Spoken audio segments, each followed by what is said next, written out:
Today, we are continuing our mini series on demand generation. And the question that we're answering is how can marketing and sales be better aligned so we see the full impact of demand generation? Welcome to the B2B Playbook. We built this channel for small B2B marketing teams who want to drive more revenue for their business. Every week, we're showing you how to create more demand for your brand step by step using our 5Bs framework. So if you're time poor, resource strapped, but you still want to make a big impact on your business, make sure you hit that like and subscribe button down below so you don't miss an episode.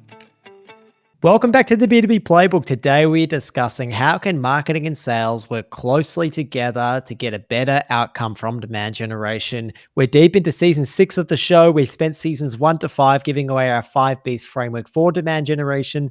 Now in season 6, we are covering every question Kevin and I are asked as demand generation professionals around how to implement demand generation, how to make a business case for it, all the ins and outs of it.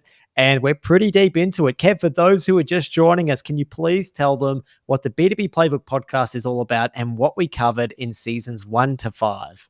Yeah, of course, George. Listeners, the 5Bs framework, that is what we've been talking about in the first 5 seasons of this show. We're now in season 6, as George said, but that first 5 seasons, we talked about be ready, be helpful, be seen, be better, and be the best. So that's our 5Bs that make up the 5Bs framework. And in Be Ready, we talked about how to deeply understand your dream customers. And Be Helpful, we talked about how to build relationships with them, particularly online. And Be Seen, we talked about how to then amplify that through paid and other distribution channels and how to focus in on the channels that are giving you the most bang for buck. And Be Better, we talked about how to optimize your whole B2B marketing process now that you've set up all those groundworks.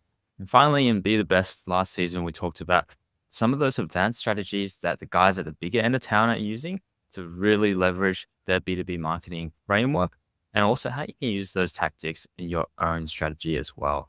As well as that, we also talked about how you can use the framework to continually deliver value for your B2B marketing strategy. And we talked about that concept of making it more of a flywheel. Beautiful. Thank you, Kevin. Okay, listeners, as we said, today we are continuing our mini series on demand generation. And the question that we're answering is how can marketing and sales be better aligned so we see the full impact of demand generation? And the context around this discussion is successful demand generation, which really is a go to market strategy. It requires a strong alignment between sales and marketing. As an organization, we all have limited time, resources, and budget. And so it all becomes about how do we allocate that limited time, resources, and budget to win over a defined segment of the market.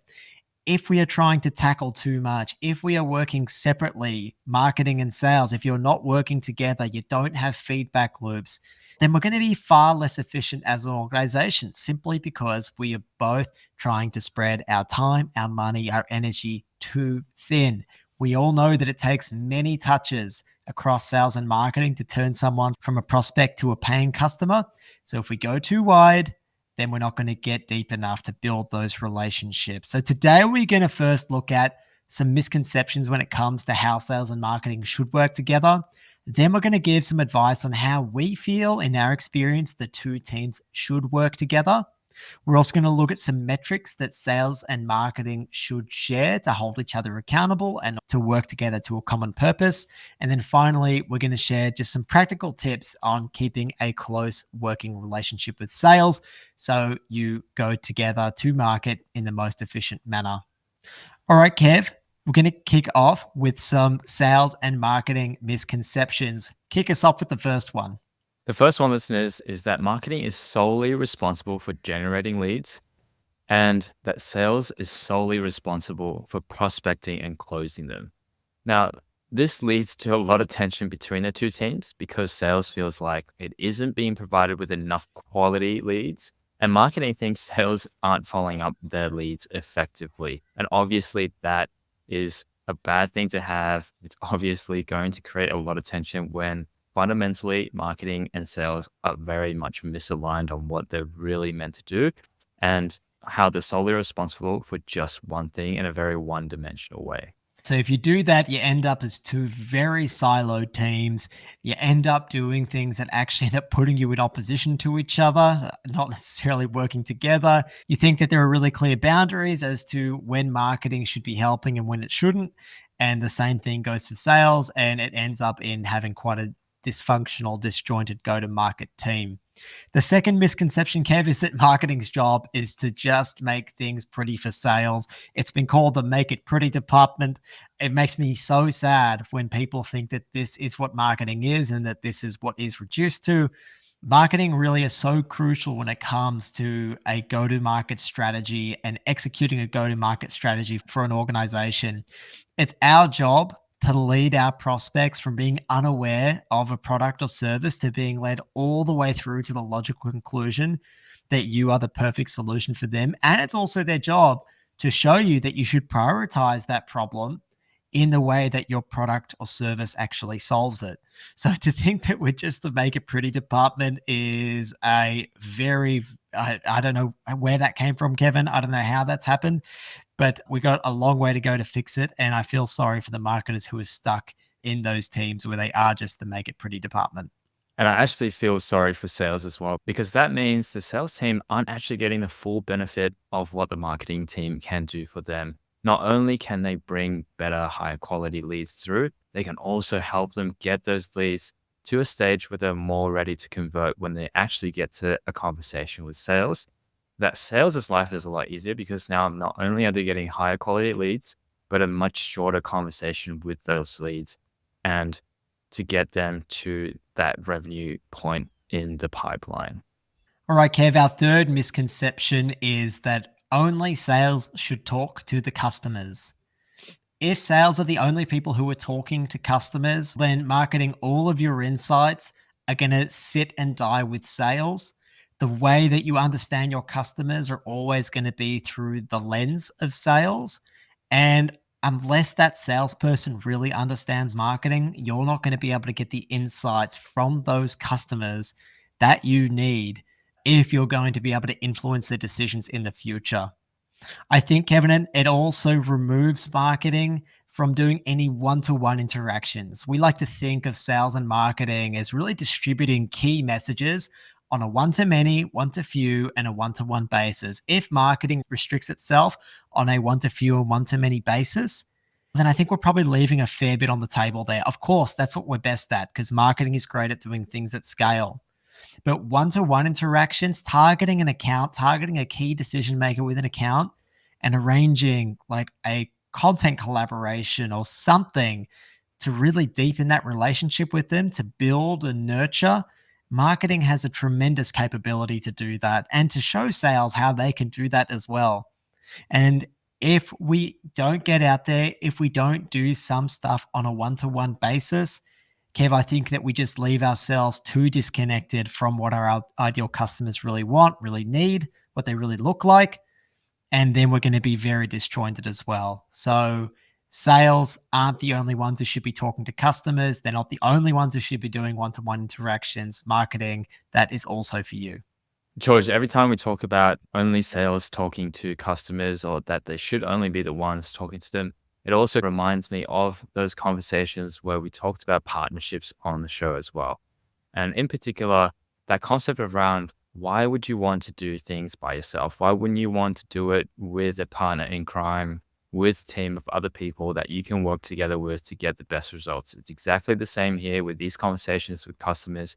Why would you want to be the only point of contact with these dream customers, with these leads, when you could have marketing helping that conversation along, getting more time with the business in front of those leads, in front of those customers or potential customers rather, and having that joint effort together. So you don't have to do all the heavy lifting yourself, because that's exactly what marketing and sales should be. We should be partners in crime, and we should be partners just like external partners that a business might have. We should be looking at each other and thinking, hey, let's be internal partners. Let's help each other out wherever we can. Because ultimately, at the end of the day, if the business is successful and we're making each other's lives easier, then that is a truly great relationship between marketing and sales. And I guess that nicely leads us into our next point of discussion today, which is how do we think sales and marketing should be working together, George? From the outset, Kevin, I think that the two teams need to align on clear objectives and goals. So strip it right back and look at what are we actually working towards as an organization, as a team. For example, let's say that your sales team are actually prioritizing closing deals with existing clients instead of generating new leads or new pipeline. And the marketing team in that same quarter are focusing on lead generation to increase pipeline, and the teams are spending their resources in completely different ways. And so there's no collaboration there. Marketing has every opportunity to be able to help sales close these new deals that they're after, right? There's so many actions that marketing to do can try and assist them there. But if they're not aligning on what their objectives are, what their goals are, then they're working separately to different purposes. So, for example, if the goal is to upsell with existing enterprise customers, marketing and sales need to work together on this. Marketing can help educate these target accounts on new product features, capabilities, and sales can work on building one-to-one relationships with key decision makers and buying committee members. And we have defined actions as to how we're going to tackle this land and expand operation together. But if one team, if the sales team is trying to expand and the marketing team is trying to land new deals with new customers, we're just spreading our resources more thinly. And that's not what we need. That's not what we want. So start with clear objectives and goals. And really closely tied to that, listeners, the two teams should be aligned on ICPs. If you're aligned on objectives, if you're aligned on goals, take that next step to also be aligned on exactly who your ICPs are and who you're actually going after this particular quarter or time period that's coming up next. Remember, we all have limited budgets, resources, time, no matter how big or small you are. And that's the case for sales and marketing. So whether you're in the sales team looking at the marketing team or the marketing team looking at the sales team, just remember the other team also have very limited time and resources. So let's work together. Let's align on just one group of ICPs to go after together, because that will mean both sets of teams' efforts will have a compounding effect on the other, and you're more likely to succeed. So then how do you align on ICP? You can ask yourself, which segments are we actually targeting? What does the buying committee look like for that particular ICP or group of companies that you're going after? What's important to each person within that buying committee? Take that step further again and figure out, where are they hanging out, online or offline, as individuals within that particular buying committee? What do we need to then say to them to build trust with each of those buying committee members? And ultimately, why would they work with us over our competitors? And what are some of the key benefits to them that make them make that decision? The team should also align on things like positioning, messaging, how you're actually then going to go to market to that particular ICP and the buying committees within those ICPs, and even agree on specific USPs, unique value propositions, or even use cases or case studies and testimonials that you can go to market with. Alignment between the sales and marketing team, where you're communicating exactly the same thing. Maybe it's just one-on-one, maybe it's one to few, maybe it's even one to many, but ideally you're communicating the same thing on every single one of those levels, so that you're completely aligned on your ICP, and the customers or potential customers seeing your messaging from both the sales and marketing team get a very coherent feeling of what you're driving towards, and that's going to make it much more likely to stick. One team, one dream, one message, Kevin. Maybe a few messages, but agree on the messages. One hymn sheet, one choir sheet, maybe. Related to that, Kev, I think it's also important to have a clear understanding of the responsibilities that sales and marketing have, and maybe some of the activities that stem from that. So generally for marketing, it's up to us to, I think, with sales, to really define who that segment is, where we need those next opportunities to come from. And then once we've done that, it's our role to really educate that segment that you have decided to target together. And we're educating them on your products and services, the benefits of that, the key features, of course. We're sending content related to their 5 stages of awareness so we can map that full buying journey and usher them through it. It's marketing's job, I think, to turn a lot of this into collateral that sales can use on a one-to-one basis. It's also collateral that marketing can use on a one-to-many, one-to-few basis too. Might just be in slightly different form. I think that marketing should probably help identify accounts that are more likely to be in market based on their behavior. So identifying accounts that are in your sphere that maybe haven't explicitly raised their hand for a demo, but are somewhere in your pipeline, perhaps. How do we identify who they are and surface them for sales? And so then that marketing to sales handover becomes really important as well. There should also be a process established by marketing to, as we said, identify who these high intent accounts are and then work together with sales to orchestrate an account based marketing approach too. So they're just some activities I think that marketing should take responsibility for. And then on the sales side, Kevin, well, I think that they still have a duty to educate and prospect on a one-to-one basis. They shouldn't be going buy all the time and sell. But if you equip them properly, if they have a firm understanding of what the buying journey looks like, and you have great, genuinely helpful materials at each stage that they're actually proud to pass on to prospective buyers, they can also play a role in nurturing and educating, which has a lot of impact on a one-to-one basis. Sales are also going to be optimizing sales ops and processes around that as well. And they're also going to be doing their best to improve their processes to activate that pipeline that marketing is sending as much as possible. Now, looking at how the two should really work together, Kevin, I think it's vital that sales and marketing close the feedback loop. And by that, I mean they need to share things like, well, when sales are out there speaking to clients, they're taking meetings with clients. What are the real world applications and use cases of your product or of your service that you can then pass back to marketing and say, hey, this is what people are really getting when they use our product or service. This is how they are benefiting, and this is what they want. And this is how it aligns with their jobs to be done, with their objectives, or whatever else it is that they need to meet. Because then marketing can then go back and update all our materials to better reflect that. Marketing and sales need to communicate on market dynamics too. Are there any particular sales dates coming up? Has something happened in your industry that affects how the market is behaving or reacting or what they want right now? I think that sales and marketing need to provide each other more information on buyer journeys, any key objections that come up as well. A lot of that, Kevin, is probably going to come from sales too. They're the ones who are at the coalface having these conversations.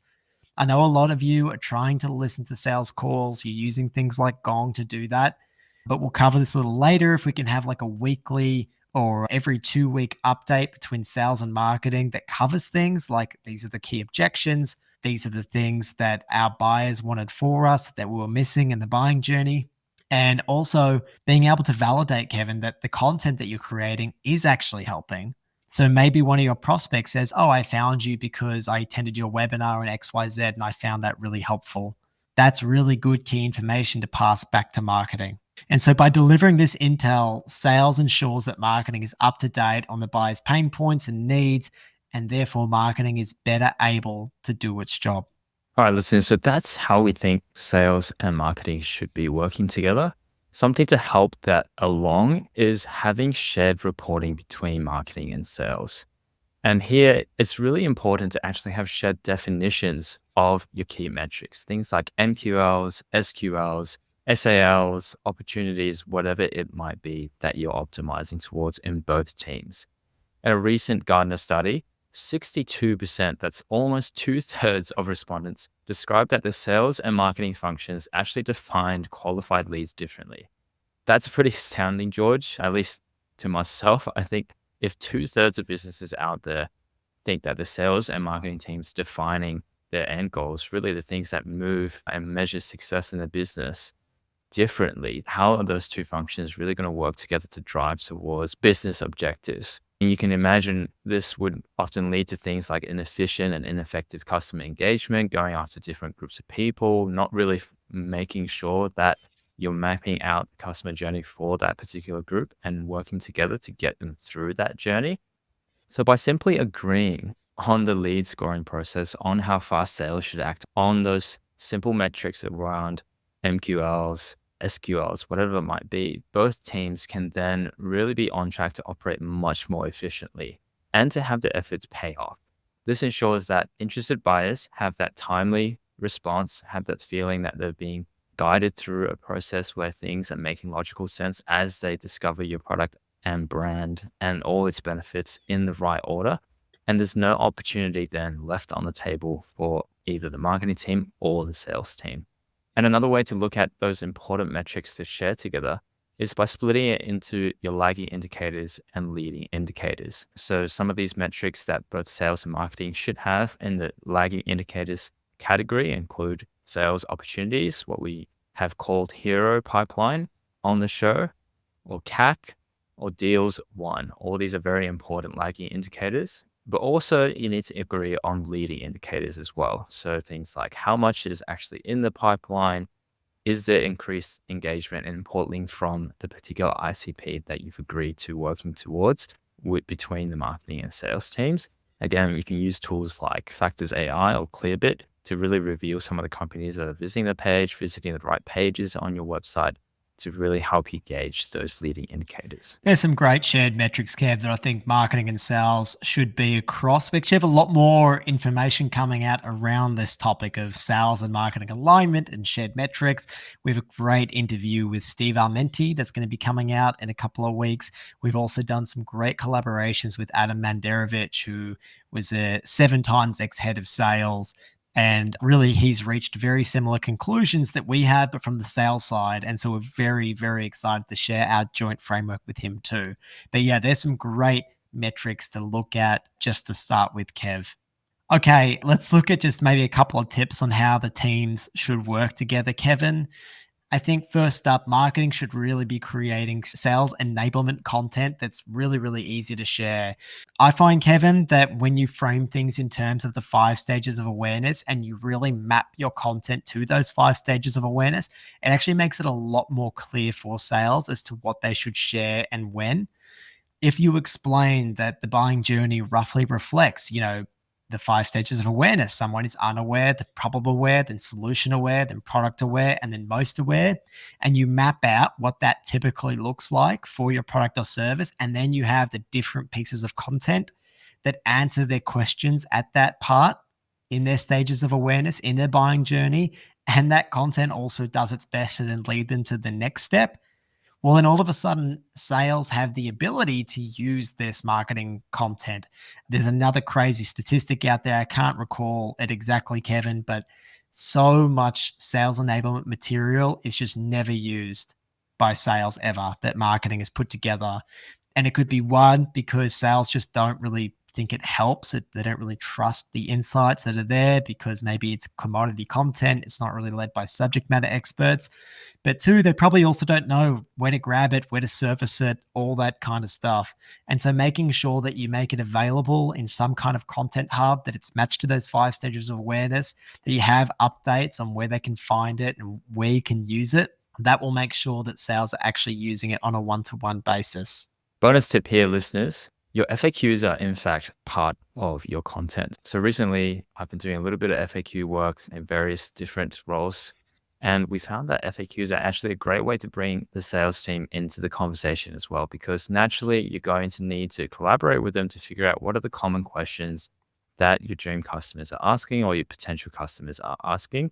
And you can slot those things straight into your FAQs. So don't forget or sleep on your FAQs, because they actually form part of the 5 stages of awareness content. And it's a great way to start that conversation, to actually make your sales team aware of just how much content is out there, and to get them involved in the process of making that content so that they have a resource they can go back to as well, because you can turn that into a PDF that they can easily send out to prospective customers, to leads who don't want to have all the details given to them in a conversation. That's just another tool for the sales team to use. Great tip, Kev. Okay, one more, listeners and viewers, and that is try to have a 30 to 45 minute meeting every week or 2. You're going to get some resistance from sales to this. I think the key thing here is to keep it as short and sharp as possible. Have a very strict agenda. Do not stray, do not waffle, because the longer this is drawn out, the fluffier it becomes, the more the sales team and probably some marketers too are going to go, you know what, these meetings are useless. I'm just going to stop going to these. And trust me, it happens. Keep it tight. Keep it as tight as you can. Just an agenda that you could try and use is maybe start off by reviewing your shared metrics, your shared dashboards, share any wins from last week. That'd be great if sales can do that. Can talk about any deals that were closed or any really good high intent opportunities that have come through. Sales can then pass on any feedback that they might have, the use case feedback loop, the content feedback loop. Are there any insights from their calls that prospects are finding really, really useful when it comes to the content marketing is creating? Is there any more insight that suggests that the people that we're targeting are a really good fit or some are a really bad fit? So then marketing can update its own targeting. Marketing and sales can share insights around key dates, events, sponsorships, that kind of stuff coming up. And then marketing can share an update as to whether or not there are any new marketing assets. So maybe there are new collaborations that you've done, new subject matter expert content that you've created, and show them that it's available in that beautiful content hub that I know you've all put together. Anything to add there, Kev? No, I think that's a very good point. Obviously, meeting is very important, as George said, and as he said, keep it as tight as possible because, again, time and resources are limited, and you want to get the maximum value out of those. Very, very important meetings, so you don't want them to go away. I guess one other thing to add to those conversations, you don't necessarily need to have them all that regularly to begin with, particularly when you're first starting out, particularly when you need a bit of time to prepare for some of these meetings. You can start with a 1 month, even at least maybe 1 quarter, but I think 1 month is a good medium to start with. And as you get things going, as sales want to share more and then naturally emailing you more in between meetings, maybe you can then move it to fortnightly or weekly as needed, but just adjust that frequency as you need. Don't think you have to start with a weekly meeting from day one and stick to that because frankly, sometimes it's the same kind of questions that come up week to week, and potentially you could be solving a lot of that within a 1 month period, particularly at the beginning when there's not a lot done. All right, listeners, key takeaways for this episode. First, alignment on goals and objectives is very important. Sales and marketing must align on clear objectives to ensure that resources are being used efficiently. Shared goals like upselling to existing customers require joint efforts from both teams. Second, effective communication and feedback loops are also very important. Regular communication and feedback between the sales and marketing teams are crucial. Sales should share real-world applications, market dynamics, and what they're seeing at the call front in terms of the buyer journey, and update those to keep marketing initiatives relevant and effective. And finally, have those shared metrics and reporting. Agreeing on definitions of key metrics like MQLs, SQLs really enhances efficiency for both teams. Sharing both leading and lagging indicators ensures that both teams are working towards common targets. Beautiful. Thank you, Kevin. Okay, listeners and viewers, as always, you can find links to everything that we discussed in the show notes. Make sure you keep a watch out for our episode with Steve Armenti coming out in a couple of weeks and our mini series on total sales and marketing alignment to drive business growth. That's coming out over the coming month as well. As always, Kevin and I are so grateful that each week more and more listeners are tuning into the B2B Playbook. If we could ask what one thing would be to please pass the show on to someone who you think would get value from it. It's a huge help to us, our future listeners, and we'd really, really appreciate it. Also, make sure you check us out on YouTube, follow us on LinkedIn, do all those things. We're everywhere. It's a huge help to us if you pass the show on to someone, and we really, really appreciate it. Thank you, listeners, for your time. Thank you, Kevin. Catch you next week. Thank you, everyone. Thank you, George. Take care and catch you all next week.